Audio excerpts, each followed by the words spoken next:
Buongiorno from the special Tuscan Borgo of Montecarlo.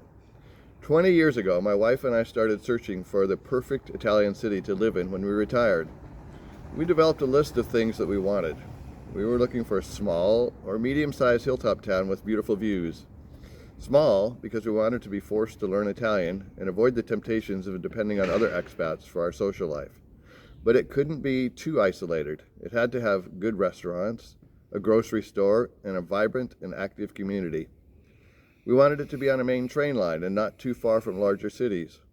Although we liked the warmth of southern Italy, we were worried that we'd have trouble understanding the dialects spoken in small southern towns. So we focused our search on central areas such as Umbria and Tuscany. In 2011, we found our dream location in the ancient walled city of Montecarlo, located halfway between Lucca and Montecatini and less than an hour from Florence and Pisa. It matched every one of our requirements, with the added benefit that it's also the place where my grandparents grew up and met and were married. I still have dozens of cousins in the vicinity, some of whom helped us buy a home here in 2015. But this story isn't about us. It's about Montecarlo, a beautiful and special place to either live in or visit.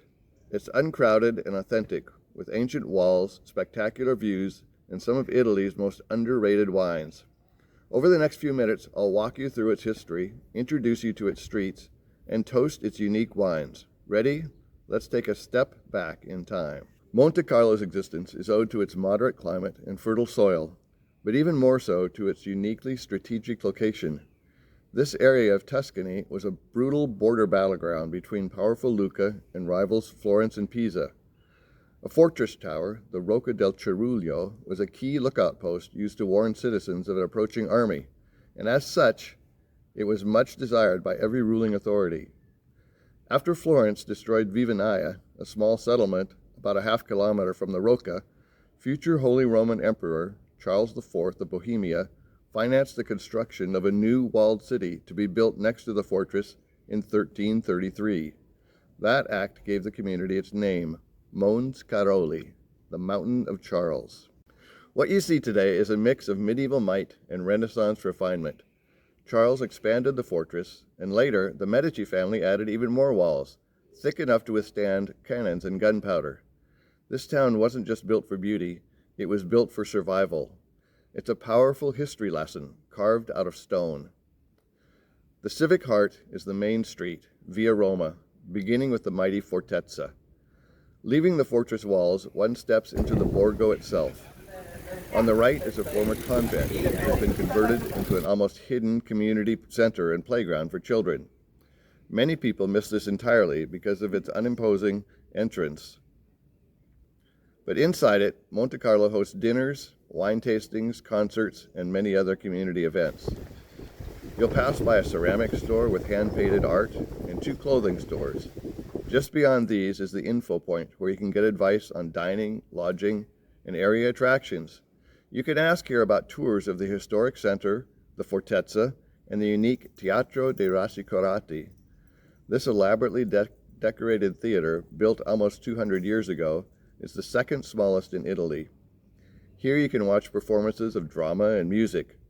Montecarlo even has its own Philharmonic orchestra that hosts several free concerts in the theater every year. The Philharmonica Giacomo Puccini also performs at parades and in civic and religious ceremonies and celebrations.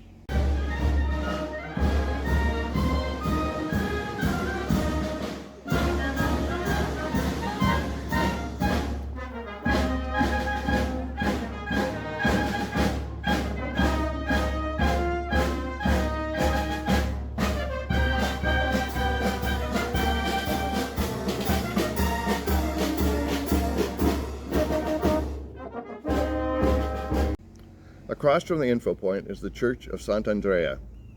Its facade is modest, but its history is profound. Inside, you'll find the chapel shrine of the Madonna del Soccorso that encloses a fresco depicting the Madonna as she protects a child from the devil. The Virgin was connected to numerous miracles that took place in Montecarlo. Two that are worthy of mention are the apparition of Mary on one of the towers of the fortress to frighten away the Pisans at the end of the 15th century, and the salvation of the town from the plague epidemic of 1631 that spared every life in Montecarlo. The people of Montecarlo still consider her their protector. Piazza Carrara is in the very center of the city, where you'll find a small general store and numerous restaurants. I can tell you now that every restaurant in Montecarlo, in my opinion, is 5-star. You simply can't go wrong when making a dining choice. The piazza also provides a great view of the plain of Lucca. Life here is authentic. You see the local ladies gathered together, chatting and crocheting. Neighbors sipping cappuccini and munching on cornetti together in the coffee bar. Grandparents walking hand in hand with grandchildren, and residents strolling through town while walking their dogs. This isn't a museum piece, it's a living, breathing Italian town that simply refuses to rush. You feel the deep sense of peace that centuries of survival have earned. However, Montecarlo is also a popular destination for Italian and other European visitors. It's not unusual to walk past one of its many restaurants and overhear groups enjoying a spritz while conversing in French, German, English, and a wide variety of Northern and Eastern European languages. One reason for its popularity with tourists is the very active Pro Loco of Montecarlo. This civic group is constantly overseeing festas and sagras. They are celebrations of wine, olive oil, chocolate, honey, chestnuts, music, medieval culture, the seasons, and every holiday imaginable.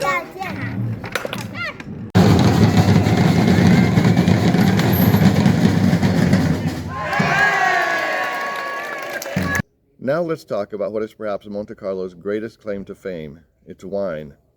The name Montecarlo isn't just a place, it's a DOC, designation of origin. The tradition here is one of the oldest and most unique in all of Tuscany. The settlement here that predated Montecarlo, Vivanaya, earned its name because even in Roman times it was a stop on the Via del Vino, the wine trail. In the late 19th century, Montecarlo's winemakers did something revolutionary. They imported classic French varietals, Merlot, Cabernet Franc, and Sauvignon Blanc, and blended them with traditional Tuscan grapes like Sangiovese and Trebbiano. This blend created a unique, complex flavor unlike anything else in the region. The result is phenomenal. The Montecarlo Bianco is crisp, aromatic, and considered one of Italy's finest whites. The Rosso is elegant, savory, and perfectly complements the rich flavors of Tuscan cuisine. A visit here is a mandatory pilgrimage for any serious wine lover. Every glass is a sip of that unique blend of Italian soil and French innovation. A few tips for your visit. While you can take a train to Montecarlo, the station is at the bottom of the hill. That requires a 30-minute walk to the city center. Therefore, I recommend you rent a car. This will also allow you to drive to wine tastings and visit some of the picturesque and remote villages in the Apuan Alps. If you want to see Florence, Lucca, or Pisa, you can park your car in nearby Altopascio or Pescia and take a train, because parking in the larger cities can be challenging. Stay local. You can either rent an agriturismo among the vineyards or stay in a bed and breakfast right in the heart of the city. Don't rush the meals. Lunch is an event, and so is the evening aperitivo. Remember, you're in a tranquil borgo, so respect the pace of life. Montecarlo isn't trying to be the next Florence. It is confidently, authentically itself, a castle built for war, sustained by wine, and cherished for its peace. This is the real Tuscany.